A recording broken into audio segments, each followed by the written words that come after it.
जब इंटरनेट भी स्लो हो रहा था मुल्क में, जब कोई एक पार्टी एहतजाज की कॉल देती है, उस दिन तो बेड़ा गर्क करके रख दिया जाता है पूरे मुल्क में इंटरनेट का। पिछले 1 साल से एक्स पर पाबंदी है, उसके बाद वीपीएन को जब इस्तेमाल करना शुरू किया समझ में नहीं आती है। प्राइम मिनिस्टर, वुज़रा सब वीपीएन का इस्तेमाल करते हुए ट्वीट्स भी कर रहे हैं, पैगामात भी एक दूसरे को जा रहे हैं। अब इसी पर पाबंदी लगाना क्यों मजबूरी बन गया है?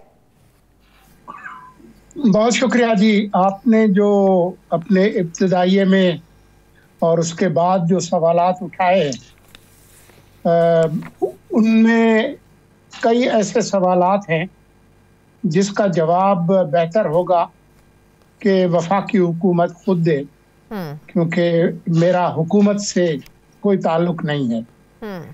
लेकिन जो सवाल आपने उठाए हैं वो अहम हैं। जहाँ तक वर्चुअल प्राइवेट नेटवर्क को इस्तेमाल करने का मामला है, तो मैं दुनिया के उन मुल्कों की मिसालें आपको नहीं दूंगा जो आम तौर पर जो जमहूरी ममालिक की जो फहरिस्त बनती है उसमें नहीं आते। चीन है, शुमाली कोरिया है, सऊदी अरब है, ओमान है, मुत्तहिदा अरब इमारात वगैरह, मैं उनकी मिसालें नहीं दूंगा। लेकिन मेरा ख्याल ये है कि हमारे पड़ोस में भारत और तुर्की अभी तक जमहूरी ममालिक की फहरिस्त में शामिल होते हैं। इन दोनों ममालिक में रजिस्टर्ड वीपीएन जो है वो एक कानून है। यहाँ तक कि भारत में जो वीपीएन इस्तेमाल किए जाते हैं, वहाँ पर वीपीएन की जो कंपनीज हैं उनसे कहा गया है कि जो लोग वीपीएन को इस्तेमाल करते हैं उनका डेटा जो है वो महफूज करें। तो मुख्तलिफ ममालिक जो हैं, मैं अमेरिका और बरतानिया की मिसाल नहीं दूंगा, मैं यहाँ करीबी ममालिक की आपको मिसाल दे रहा हूँ। ये एक हकीकत है कि जहाँ वीपीएन का इस्तेमाल कुछ जो इदारे हैं, जैसे बिजनेसेस हैं, सॉफ्टवेयर हाउसेस हैं, बैंक्स हैं, बहुत सारे ऐसे इदारे हैं जिनकी ज़रूरत है, मजबूरी है कि वो वीपीएन इस्तेमाल करें। वहाँ पर ऐसे अफराद और गिरोह भी हैं जो इसको खिलाफ कानून बल्कि दहशतगर्दी जैसे जराइम जो है उसके लिए इस्तेमाल करते हैं।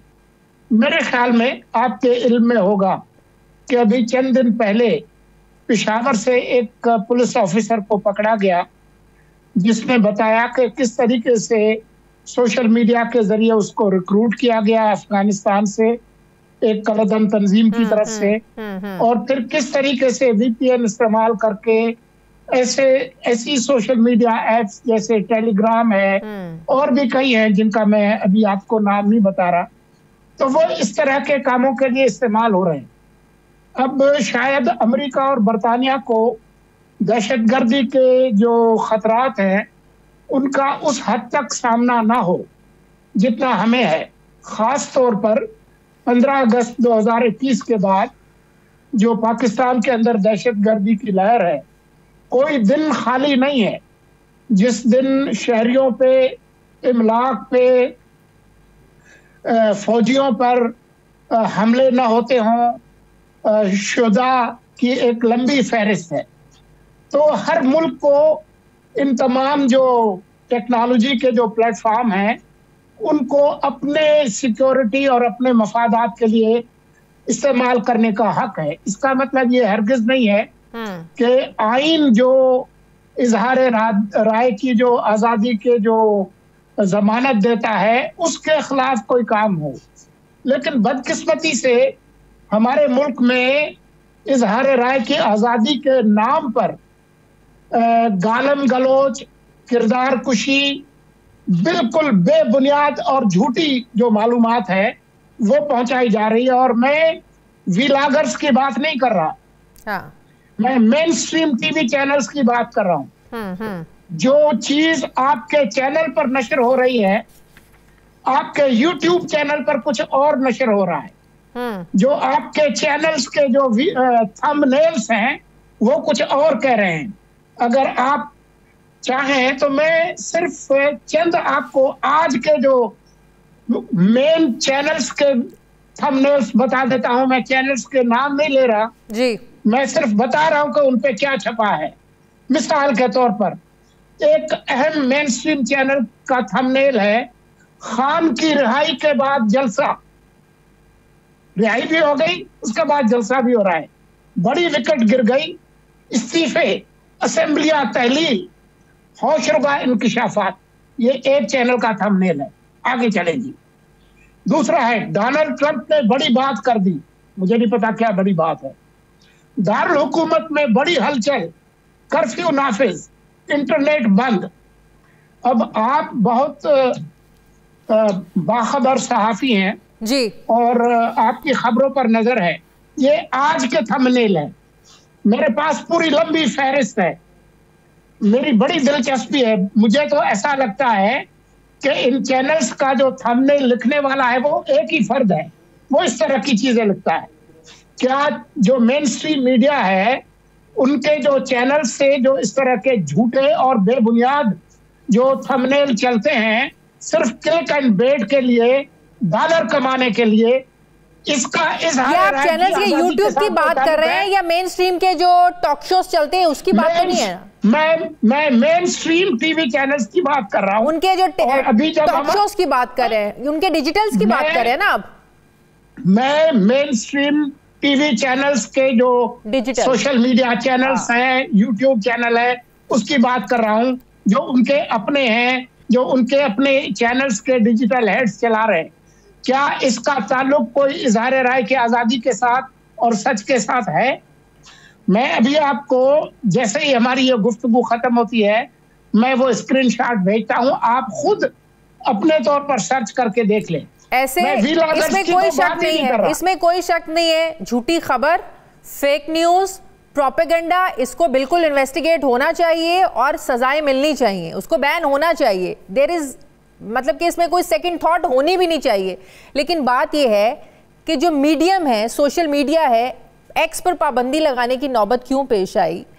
एक हम देख रहे हैं कि जब से तहरीके इंसाफ, जब इमरान खान को जब से जेल में रखा गया है, तब से हम देख रहे हैं कि सोशल मीडिया दिन ब दिन गिरता जा रहा है। कभी इंटरनेट स्लो हो रहा है, कभी एक्स पर पाबंदी लगा रही है, जिससे ये तासुर उभर रहा है, जिससे ये तासुर को तकवीयत मिलती है कि शायद एक जो पार्टी है उसको गिराने के लिए या उसकी इंफॉर्मेशन लोगों तक ना पहुंचे या वो लोग मोबिलाइज ना हो। लगता ऐसा है कि सिर्फ एक पार्टी के लिए सारा कुछ किया जा रहा है। सर देखें, अगर किसी जमात के खिलाफ कोई खिलाफ कानून सरगर्मियां और इक़दाम हो रहे हैं, तो अभी तक जब हम गुफ्तगू कर रहे हैं मुल्क में बाज़ाब्ता तौर पर किसी मार्शल लॉ का ऐलान नहीं हुआ, तो उनको ज़रूर चाहिए कि वो अदालतों में उन पर जो गैर कानूनी जो कदगन है उसके खिलाफ आवाज़ उठाएं।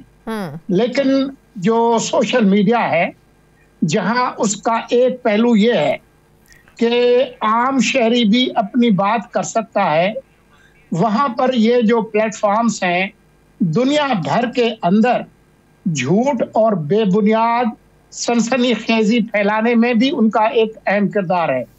खास तौर पर एक्स का आपने जिक्र किया या साबिक आंजहानी ट्विटर का, तो आपके ये इल्म में होगा कि जब से इलान मस्क साहब आए हैं, जिन्होंने लाखों डॉलर ट्रंप साहब की इलेक्शन पर खर्च किए, एक्स या ट्विटर अब बड़े हद तक उस पर जो गलत मालूमात हैं और प्रोपेगेंडा है उसकी कसरत है। इसी वजह से बहुत सारे दुनिया के मशहूर मीडिया हाउसेस, मेरा ख्याल है गार्जियन को आप जानती होंगी, उन्होंने अपने लाखों फॉलोअर्स होने के बावजूद अपने आप को एक्स से अलग कर दिया है। इस तरह की बहुत सारी कैंपेन्स जो है वो दुनिया में चल रही हैं।